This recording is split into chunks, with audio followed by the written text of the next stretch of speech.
नमस्कार, मेरा नाम है डॉक्टर पुरुधमन और आज इस वीडियो में हम बात करने वाले हैं ज्वार, बाजरा, रागी के बारे में। अक्सर बहुत सारी किडनी फेलियर के पेशेंट आते हैं और अक्सर हमसे पूछते हैं कि डॉक्टर साहब क्या मैं जौ खा सकता हूँ, ज्वार खा सकता हूँ, रागी खा सकता हूँ, बाजरा खा सकता हूँ? और इसका कभी हमारे पास सही आंसर नहीं होता।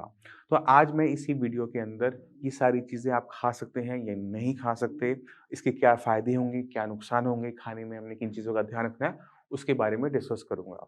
तो पहली चीज़ कि कोई भी किडनी फेलियर का पेशेंट जौ, ज्वार, बाजरा, रागी खा सकता है। इन्हें हम इंग्लिश में मिलेट्स कहते हैं। इनके अंदर और गेहूँ और चावल के अंदर एक फंडामेंटल फ़र्क होता है। वो फ़र्क है कि इनके अंदर मिलेट्स के अंदर कार्बोहाइड्रेट्स की जो मात्रा है, वो कंपैरेटिवली कम होती है। मगर अगर इनके अंदर कार्बोहाइड्रेट्स की मात्रा कम है, तो ये हमें मोटा नहीं करता और मगर इनके अंदर जो न्यूट्रिशन होता है, वो वैल्यू उससे रिच होती है, गेहूँ चावल से। तो अगर कोई इंसान अपने गेहूँ चावल को हटाकर उसकी जगह बाजरा, रागी इन सबको ऐड करता है, तो हम एक चेंज बॉडी में देखते हैं कि पेशेंट अपनी बॉडी वेट को डाउन करना स्टार्ट करता है। मगर जब बॉडी वेट कम हो रहा है, मगर बॉडी में कमज़ोरी नहीं आ रही। तो ये सबसे बड़ा फ़ायदा होता है मिलेट्स का कि अगर कोई पेशेंट रागी, ज्वार, बाजरा इसको डाइट में ऐड करेगा, तो वेट तो लूज़ होगा बट बॉडी में वीकनेस जनरेट नहीं होगी। अब अगर हमें ऐसा खाना मिल रहा है, तो ये किडनी फेलियर पेशेंट के लिए ठीक होता है क्योंकि वीकनेस नहीं आ रही। अगर इसी खाने से बॉडी में वीकनेस आनी शुरू हो जाए, तो यही खाना खराब हो जाता है। अब बॉडी में वीकनेस ना आए इसका हमें बहुत ज़्यादा ध्यान रखना पड़ता है किसी भी किडनी फेलियर पेशेंट में क्योंकि अगर बॉडी में वीकनेस आएगी तो उससे और कॉम्प्लिकेशंस पैदा होती हैं। अब कॉम्प्लिकेशन कौन-सी पैदा होती है जब हम ढंग से खाना नहीं खाते उसको हम समझ लेते हैं।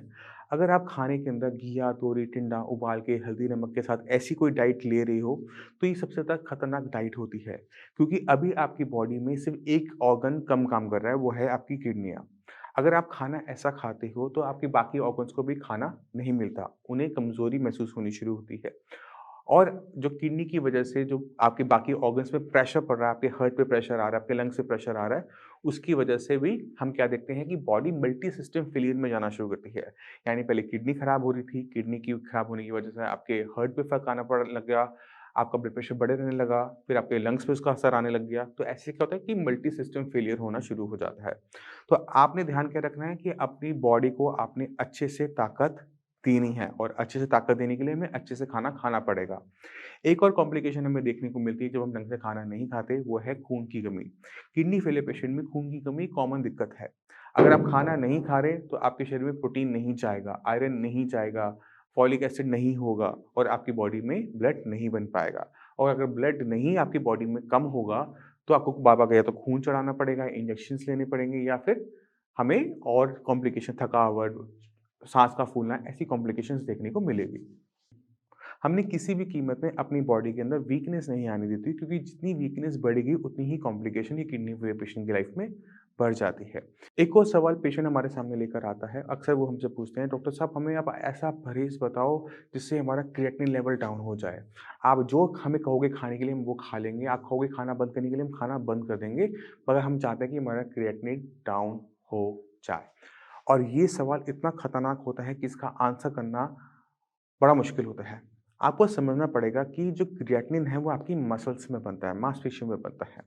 तो अगर मैं किसी पेशेंट को बोलता हूँ कि आपने घिया, तोरी, टिंडा खाना है या फिर आपने खाना बहुत कम खाना है या फिर आपने इतना ही साइज़ का खाना खाना है, तो हम पेशेंट में क्या देखते हैं कि पेशेंट का जो वेट है वो डाउन हो रहा है।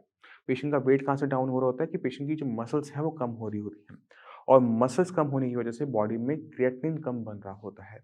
मगर किडनी खराब होती रहती है, लेवल्स बढ़ते चले जाते हैं। पहले जो क्रिएटिनिन डाउन हुआ था पहले महीने में, दूसरे महीने में, तीसरे महीने में वही बढ़ना शुरू होता है। अब जब तीसरे महीने क्रिएटिनिन बढ़ा तो पहले से ज़्यादा बढ़ा। पहले जो लेवल थे जहाँ से हमने खाना बंद किया था और बॉडी में बहुत ज़्यादा वीकनेस है कि पेशेंट का चलना, उठना, बैठना भी मुश्किल होता चला जा रहा है।